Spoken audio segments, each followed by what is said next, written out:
सर्वप्रथम नागरिकांना मी मनापासून दीपावलीच्या हार्दिक हार्दिक शुभेच्छा देते. आपल्या सगळ्या पत्रकार मित्र बंधू आणि भगिनींना पण आज आपण इतक्या मोठ्या प्रमाणामध्ये दिवाळीला मला शुभेच्छा देण्यासाठी त्याबद्दल मनापासून खूप धन्यवाद. तुम्हालाही नवीन वर्ष दीपावलीचं सुख समृद्धी भरभराटीचं जावो. आणि विशेष म्हणजे संदेश काय देणार, आपल्या महाराष्ट्रामध्ये आपण पाहिलेला एवढा दुष्काळ आलेला आहे.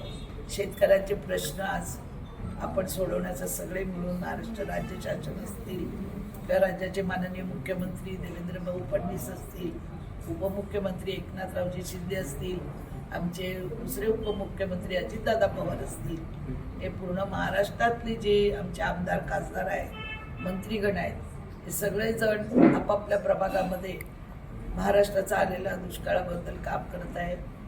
मी सुद्धा आज तिकडे एक गाव दत्तक घेतलेलं आहे. त्या गावामध्ये आता मी वह्या वगैरे पाठवल्यात. उद्या लक्ष्मीपूजनच्या दिवशी त्यांना पॅकेज तयार केलेले आहेत. 5 किलो गहू, तांदूळ 5 किलो, तुरडा 2 किलो, 2 किलो साखर, 2 किलो रवा, 2 किलो तूप, त्याच्यानंतर मैदा, चहापत्ती, असं सगळं मिळून एक मोठं पॅकेज तयार करून आपण तिकडे 300-350 लोकांना, त्या गावामध्ये 200-250-300 लोकांची वस्ती आहे. त्या वस्तीमध्ये आज आमचं इथून मी दीपावली पाठवलेली आहे.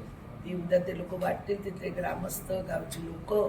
मला असं वाटतं प्रत्येकाने जर असं 10-20 पॅकेज तयार करून तिथल्या गोरगरिबांना पाठवलं. तर मी तिथेच सामान घेतलं, तिथूनच तूप वगैरे घेतलं. आता मी तुम्हाला व्हिडिओ दाखवते की तूप बनवून घेतलं, जवळजवळ 250-300 किलो तूप घेतलं मी. तर साखर घेतली, त्याबरोबर नाही तिथूनच मी माल घेतला. तिथे पॅकिंग चालू आहे आणि तिथले माझे कार्यकर्ते जे आहेत ते उद्या सगळ्यांना शेतकऱ्यांना तिथल्या ज्यांचं खूपच नुकसान झालं, काहीच राहिलं नाही, अशांना मी दिवाळी भेट तिथे पाठवलेली आहे.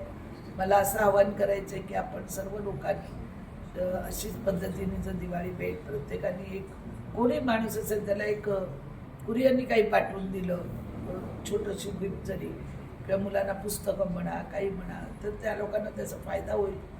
कारण आज आपल्याला मदतीचा हात त्यांना देणं गरजेचं आहे. आपण तर दिवाळी करतो, आपण खूप नवी मुंबईकर सुखी आहोत. आपल्याकडे पाणी आहे, लाईट आहे, रस्ते आहेत, सगळं काही सुविधा आहे. महानगरपालिका सर्व सुविधा देत असते. अशा पद्धतीत आपण सर्व इथे सुखी आहोत. पण आपले जे बंधू आहेत, आपले जे भाऊ आहेत, त्यांच्यावरती जो प्रसंग ओढवलेला आहे, त्यांना सगळ्यांनी मदत करावी अशी मी आज आपल्या माध्यमातून सर्व जनतेला, नागरिकांना, आपल्याला सुद्धा आता सकाळच्या माध्यमातून रिलीफ फंड गोळा होत आहे, असं आपल्या माध्यमातून सुद्धा चेक घेऊन आपण ते कॅश न घेता चेक घेऊन ते दिले.